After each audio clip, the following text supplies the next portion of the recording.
Thanks so much for joining with us online today. We pray that this would be beneficial and impactful for your life. We also hope that you wouldn't just consume our content, but really consider contributing to what we're trying to do here in North Iowa. If you'd like to partner with us financially, you can go to www.rhythmchurch.org as we try to accomplish our mission of helping people find and follow the real Jesus.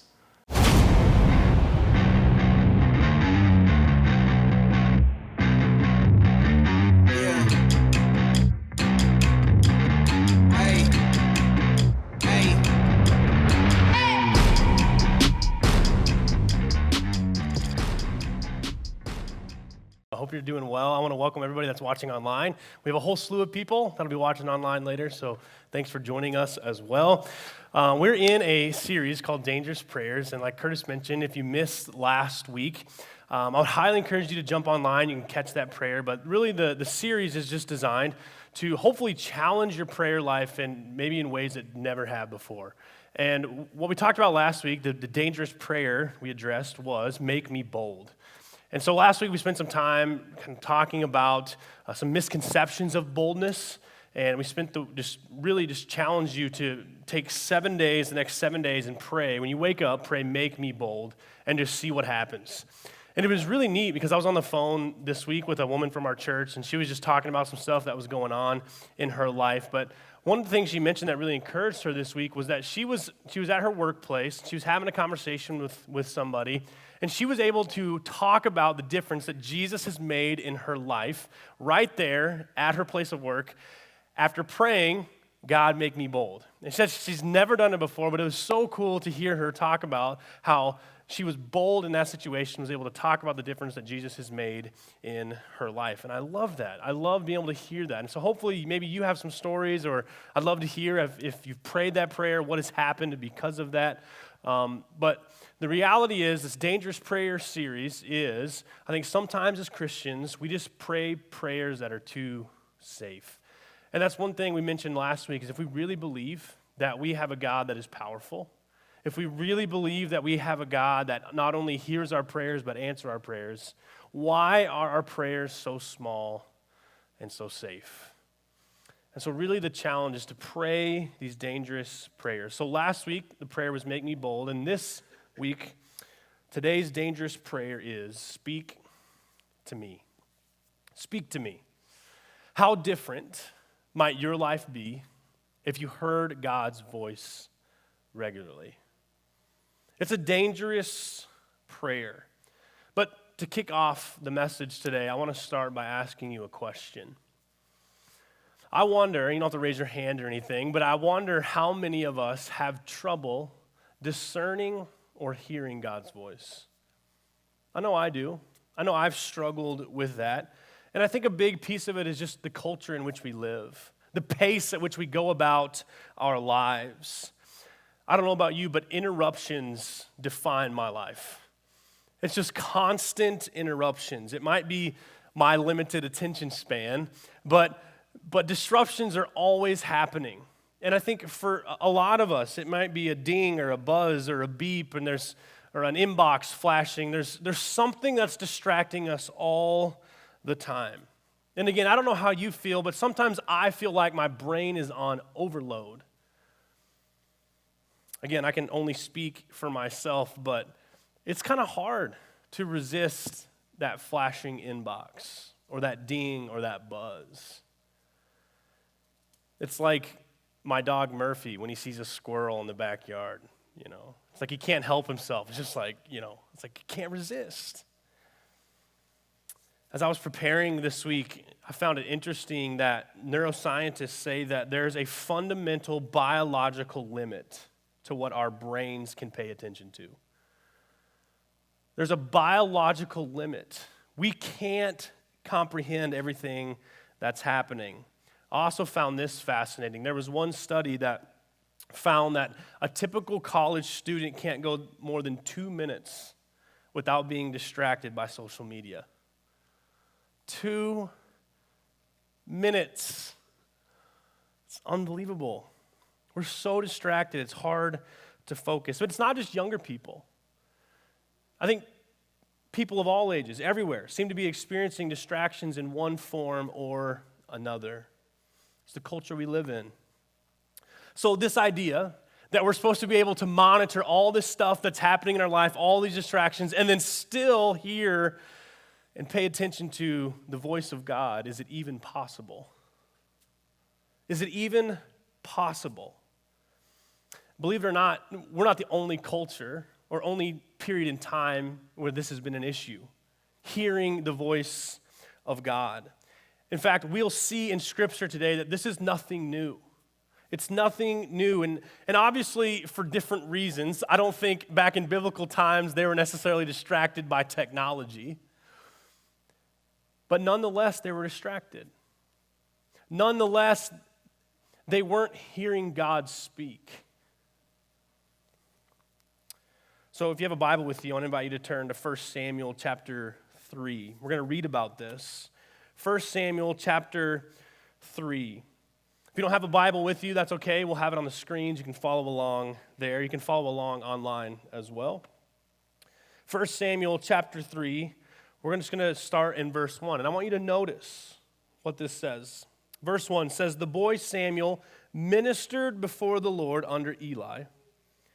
And in those days, the word of the Lord was rare, and there were not many visions." So this is kind of the setup for the story we're going to be reading together in a few minutes, but you'll notice this is nothing new. The word of the Lord was rare. The scriptures tell us that people were not hearing from God. There weren't any visions. God seemed to be silent. But is God ever silent? See, I choose to believe that God's always speaking. I think He has always been speaking. I think it's us that we're just not listening. I think God is always speaking and nudging and calling all the time. But it's us that gets distracted. It's us that have a hard time hearing, just like today. So God's always speaking and nudging and calling, but the question is, do we hear Him? Or sometimes, does it feel like even today that the word of the Lord is rare and there aren't many visions? I think sometimes it definitely feels that way. I know that's true in my life. It's so easy to become distracted and miss what God is saying. So here's what I'd say. Again, this isn't a new problem. But here's what I'd say is something that would help. To turn up God's voice, we need to turn down the world's volume. To turn up God's voice, we need to turn down the world's volume. It can be so noisy and so chaotic, and we miss what God is saying.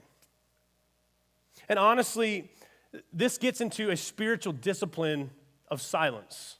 And silence is a spiritual discipline. If you're wanting to become if you want to have a closer relationship with Jesus, if you want your spiritual life to grow, the spiritual discipline of silence is so important.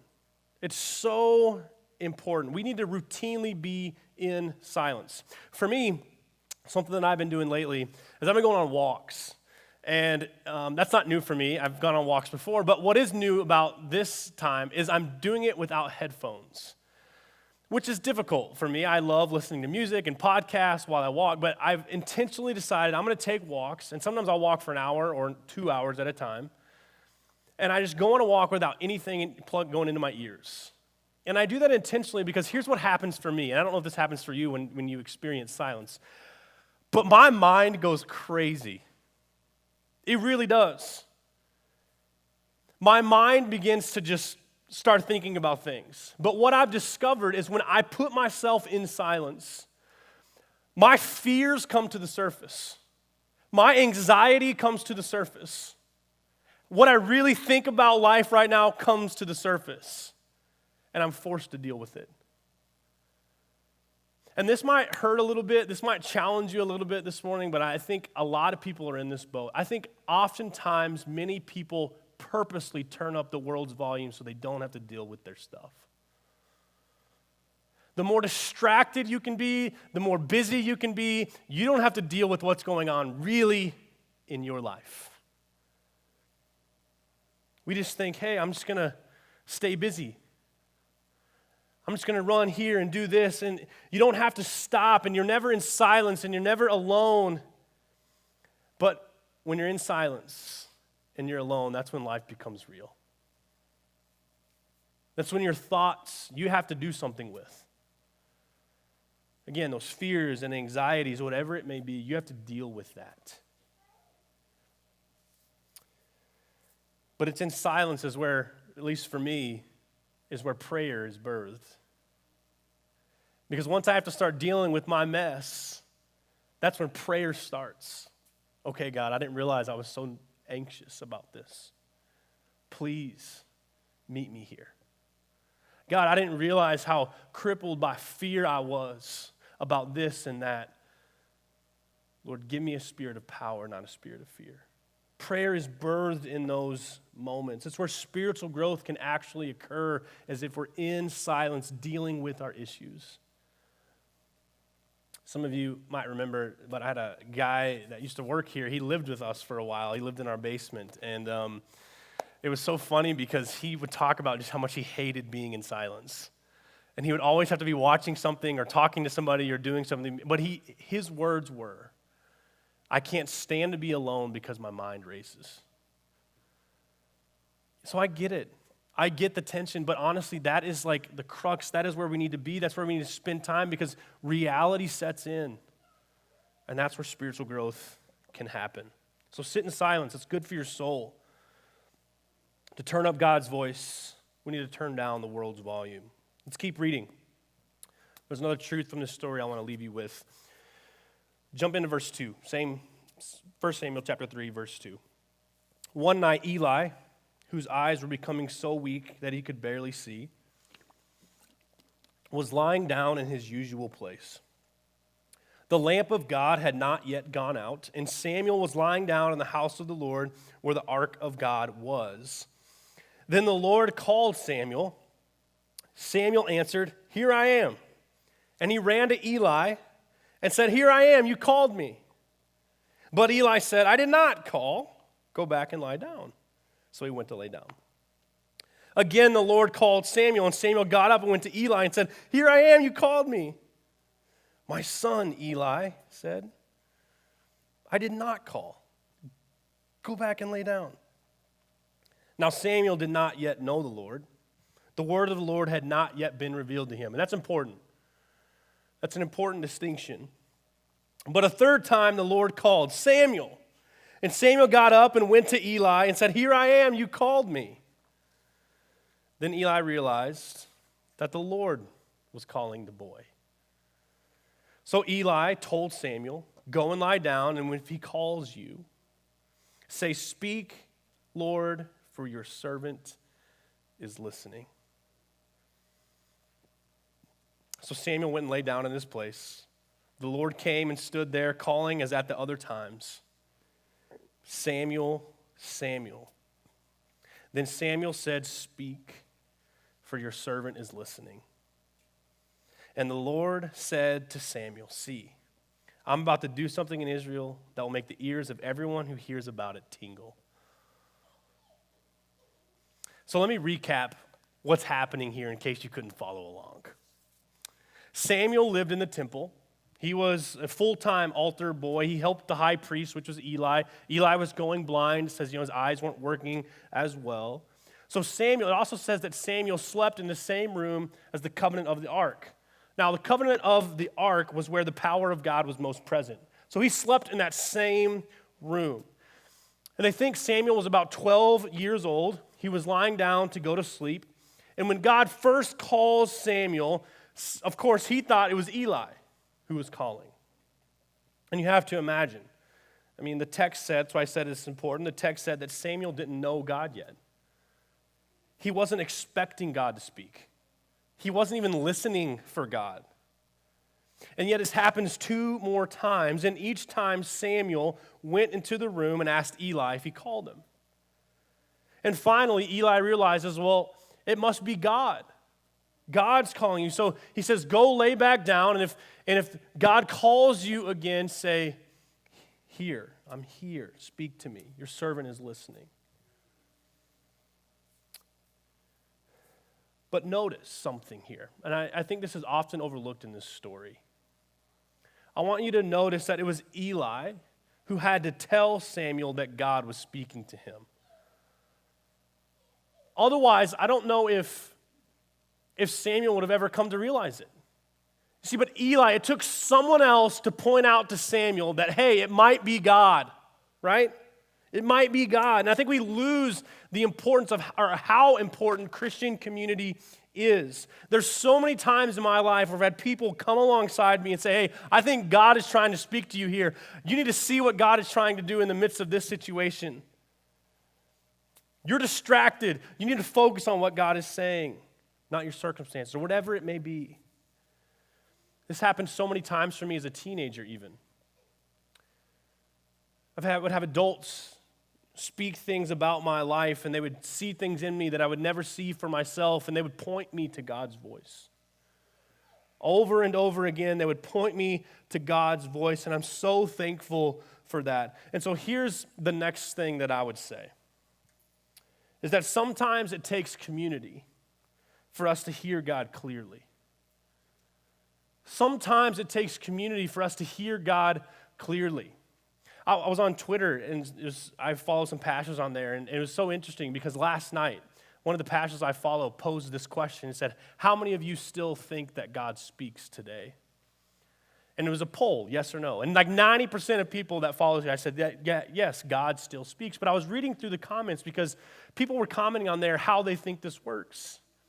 And one of the responses I loved because it said, yes, God still speaks to people, but most of the time it's clarified through community.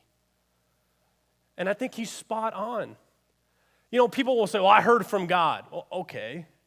But oftentimes it's clarified through community. Is someone else coming on and say, yes, that is the voice of God, or you need to listen to the voice of God in this scenario.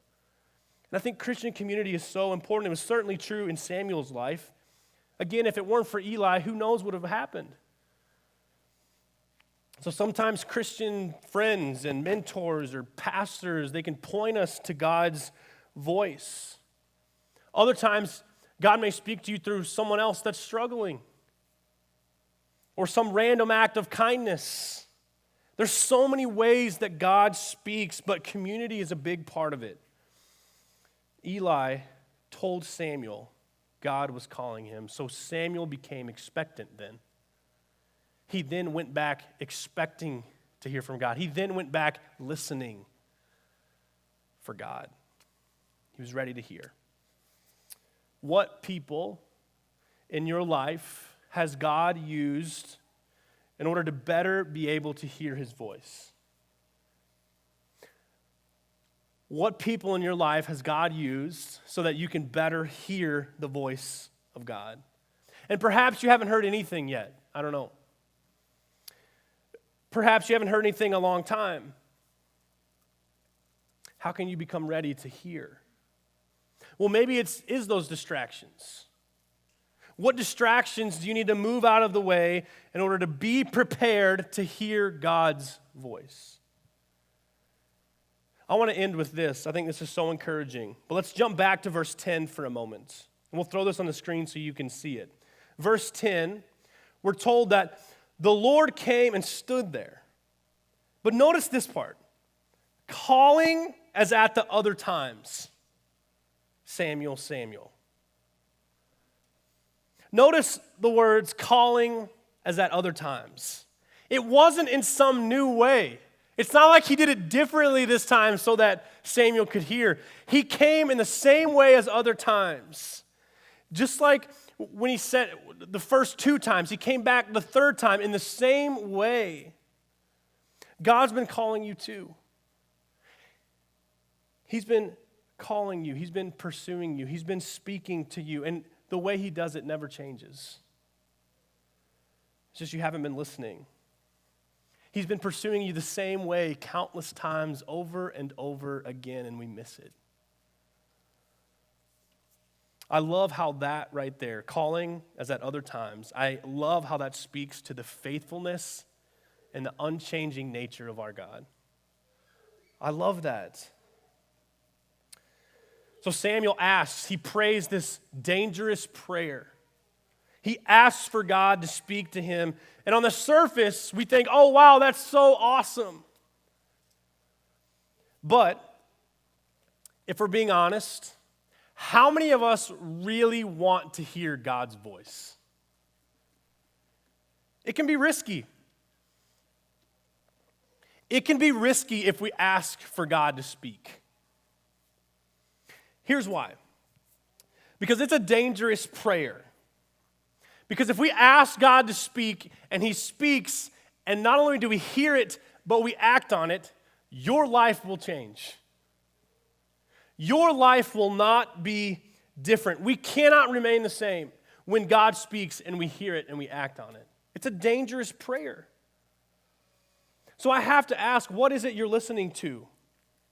There's a lot of noise in the world, there's a lot of distractions, but God is continually trying to speak to each one of us. And when we hear and when we listen and we act upon what God is saying, not only does it change our life, but it can change the lives of those around us. And that is my heart. And so that's why I want to challenge myself to listen to God's continual prompting and calling and leading. I pray that I'll be able to hear. I challenge myself to allow God to be in control and get me out of the way. I challenge myself to get rid of all the distractions and the garbage that holds me back in my life and in my ministry and my walk with Jesus. Can you imagine the impact we could have in our families or our community across North Iowa if we prayed this dangerous prayer? Can you imagine the impact if there was a room full of people that got serious about this dangerous prayer and say, God, speak to me, and the people of God, the church of God, begin to hear from God and listening to God and acting on what God is saying? I truly believe that this community wouldn't be the same.